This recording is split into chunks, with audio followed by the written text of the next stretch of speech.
जो काम 6 राज्यों की पुलिस नहीं कर पाई वो कर दिखाया हजारीबाग पुलिस ने।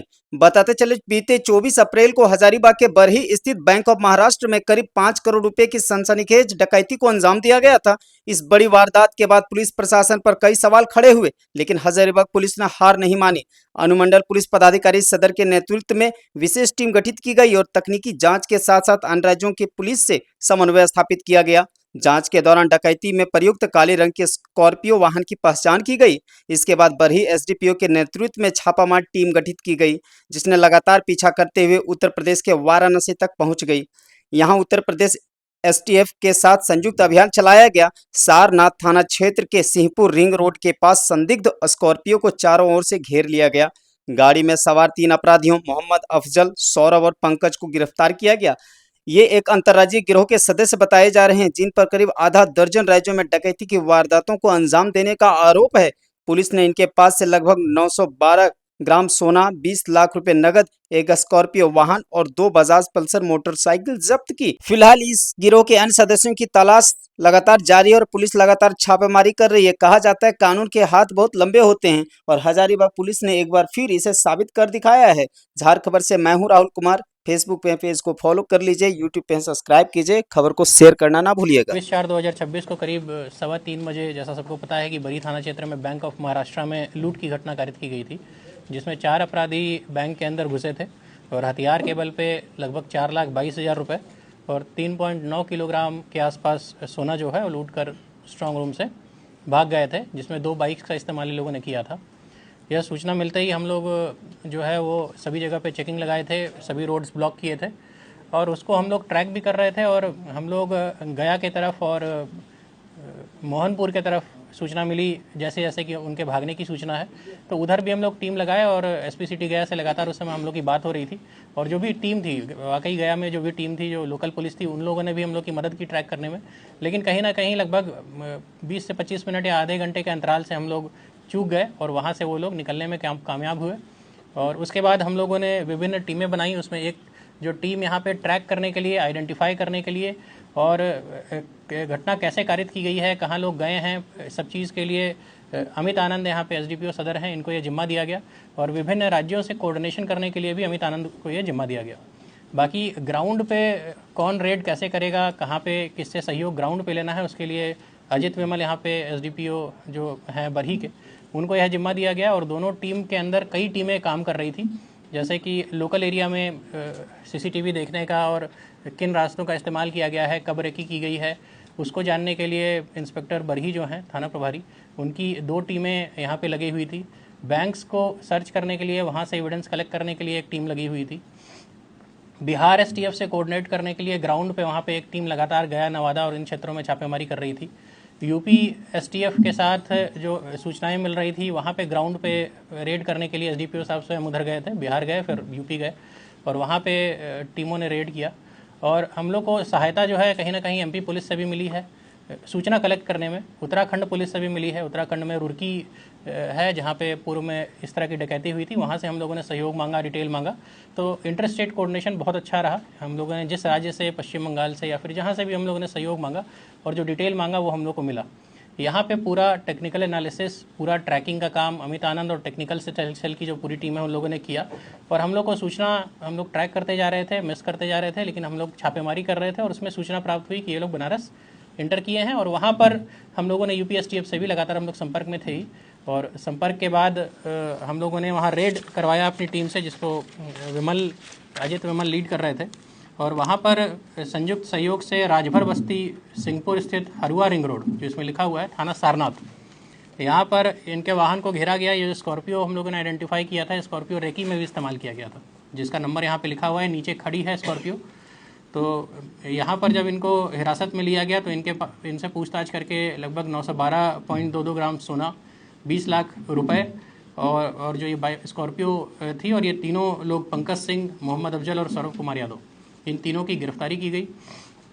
और वहाँ से हम लोग इनको रिमांड पर वर्तमान में लेकर आए हैं। इन्होंने अन्य लोगों के संलिप्त होने की बात भी बताई है, जो बैंक्स में, इसमें से 3 लोगों में से 2 लोग बैंक के अंदर गए थे, 2 लोग और हैं जो बैंक के अंदर गए थे, और अन्य सहयोगी के रूप में अन्य लोगों का नाम भी बताया गया है, जिसको हम लोग अभी ट्रैक कर रहे हैं कि किस तरह से उन लोगों ने सहयोग किया है और क्या चीज़ें हैं। तो कुल इसमें लगभग 7 लोगों के इन्वॉल्वमेंट की बात हो सकती है, लेकिन डायरेक्टली ग्राउंड पे 5 से 6 लोग यहाँ पे आए हैं, बैकग्राउंड में अन्य लोगों ने भी काम किया है। ये जो इन लोगों ने जो घटना को अंजाम दिया है, ये फेसबुक और यूट्यूब में देख के, जो उड़ीसा में घटना हुई थी, उड़ीसा में गोल्ड लोन में लूट हुआ था, 8 किलो गोल्ड लूटा गया था, तो उसको देख कर इन लोगों ने प्लान किया कि बैंक ऑफ महाराष्ट्र हम लोग को लूटना है, क्योंकि वहाँ पे गोल्ड लोन दिया जाता है। और इन लोगों ने रेकी किया। ये 1 महीने से रेकी कर रहे थे, 1-2 महीने पहले से भी ये लोग अप डाउन कर रहे थे, इनके लोग रेकी कर रहे थे। और 17 को भी ये अटेम्प्ट लेना चाह रहे थे, लेकिन कुछ कोऑर्डिनेशन का भी इशू हुआ और शायद आसपास पुलिस गश्ती वगैरह भी थी, तो उस समय लोगों ने अटेम्प्ट नहीं लिया। तो 17 को नहीं करने के कारण फिर इन लोगों ने अगला अटेम्प्ट जो है वो समय देखकर दूसरे दिन, जो आपको घटना पता है, उस दिन का ये अटेम्प्ट लिया। और इसमें जो वहाँ पर जब इनकी गिरफ्तारी हुई तो उन्होंने बताया, जो बाइक का इस्तेमाल किया गया था वो बताया कि गया में वो बाइक स्टेशन पर हम लोगों ने रखी है। तो गया पुलिस से भी हम लोगों ने सहयोग लिया, गया एसटीएफ से हम लोगों ने, बिहार एसटीएफ से हम लोगों ने सहयोग लिया, और वहाँ पे जो दोनों बाइक इस्तेमाल की गई थी उसको भी हम लोगों ने बरामद किया है, जो कि नीचे लगी हुई है, बाइक और गाड़ी दोनों ही नीचे लगी हुई है। आने जाने के लिए इन्होंने डिफरेंट रूट्स का इस्तेमाल हमेशा किया, कभी गया बरही से आए, कभी नवादा से आए, कोडरमा से भी बीच में आने की बात आ रही है, धनबाद वाले रोड को भी यूज़ किया। तो एक रूट लगातार रेकी के लिए यूज़ नहीं किया, ताकि कोई अगर बाद में ट्रैकिंग करता है तो कन्फ्यूजन हो। आने जाने के क्रम में इन लोगों ने कभी डबलिंग की, कभी ट्रिपलिंग की, कभी सिंगल रहे, तो थोड़ा पुलिस को भी कंफ्यूज करने के लिए इन लोगों ने अपना टैक्टिक्स जो भी था अपने अनुसार इन लोगों ने लगाया है। जो भी हथियार वगैरह है उसके बारे में जानकारी हम लोग को मिली है, जहाँ पे इन लोगों ने छुपा के रखा है। हम लोग अभी पुलिस रिमांड के लिए अप्लाई करेंगे, क्योंकि हम लोग अभी लेकर आए हैं, इनको प्रस्तुत करेंगे कोर्ट में, और रिमांड पे अप्लाई करके अन्य जो चीज़ें हैं जो भी इन लोग के पास है वर्तमान में, वो बरामद करेंगे, और अन्य जो अभियुक्त बचे हैं उन पर भी हम लोग छापेमारी करेंगे। यहाँ पर आप देख रहे हैं तीनों लोग का आपराधिक इतिहास लिखा हुआ है, लेकिन यह शायद समेकित नहीं है। हमको मतलब जहाँ तक जानकारी है कि अन्य कांडों में भी इनका संलिप्तता रहा है। और इसमें जो दिख रहा है, इसमें पटना, पश्चिम बंगाल, बिहार, यूपी और उत्तराखंड जैसे राज्यों में, विभिन्न राज्यों में लोगों ने लगातार डकैती की है। ये अंतिम बार शायद 2019 में, 2011 में जेल गया था, मतलब काफ़ी साल पहले ये जेल गया है, उसके बाद लगातार बाहर था और कई डकैतियां कर चुका है, और कई स्टेट की पुलिस इनको ढूंढ रही थी, और कई स्टेट में ये लोग वांटेड हैं, जो लोग इसको रिमांड भी करेंगे। और हमारी टीम ने बहुत मेहनत करके इन्हें खोजा भी है, पकड़ा भी है, और जो भी टीम यहाँ बैठी है, और इसके अलावा बैकग्राउंड में बहुत सारे जवानों ने और ऑफिसर्स ने भी काम किया है, तो वो हम लोग डिटेल इसमें दिए हुए हैं। जो सामान बरामद है वहाँ सोना है जो 912 ग्राम है, लगभग 1 किलो के आसपास, नगद है 20 लाख रुपए, 6 मोबाइल फ़ोन है वर्तमान में, 1 स्कॉर्पियो गाड़ी है और 2 मोटरसाइकिल है। इसके अलावा अन्य बरामदगी हम लोग अभी कंटिन्यूएशन में करेंगे। बरही थाना के अलावा भी कई थाना प्रभारी जो हैं इसमें सम्मिलित रहे हैं, जिसका डिटेल आपको यहाँ दिया हुआ है। इसमें अमित आनंद एसडीपीओ हजारीबाग, अजित कुमार विमल एसडीपीओ बरही, चंद्रशेखर कुमार पुलिस निरीक्षक बरही, शाहिद रजा पुलिस निरीक्षक पिलावल, विनोद कुमार थाना प्रभारी बरही, सरोज कुमार चौधरी चौपारण थाना प्रभारी, संचित कुमार पद्मा ओपी प्रभारी, वेद प्रकाश पांडे पिलावल ओपी प्रभारी, गौतम कुमार इचाक थाना प्रभारी, पंकज कुमार बड़ा बाजार ओपी प्रभारी, Sanjay Ratna sub inspector Mufassil, SI Rajvallabh Kumar Barhi, SI Mrityunjay Kumar Barhi, SI Sushil Kumar Barhi, SI Surjit Chaudhary Barhi, SI Sumit Sao Barhi, SI Narendra Kumar Pandey Barhi, और तकनीकी शाखा और नक्सल शाखा के सभी पुलिस पदाधिकारी कर्मी, और इनफैक्ट थाना के और एसडीपीओ साहब के गार्ड्स और जवान सभी लोग लगातार रेड और विभिन्न टीमों में अपना कंट्रीब्यूशन दिए हैं। पहले तो सभी टीम को बधाई भी, और हम लोग कोशिश करेंगे इस पूरी टीम को हम लोग रिवार्ड भी दें, और वरीय स्तर से कहीं ना कहीं सर्टिफिकेट्स और जो भी चीज़ें हैं एक रिकॉग्निशन इस टीम को मिले जिन्होंने बहुत अच्छा काम किया। और क्या पूछना चाहते हैं आप, अपना कुछ रखना चाहते हैं तो टीम में? अभी तक तो नहीं आया ना, बताइए। बताइए।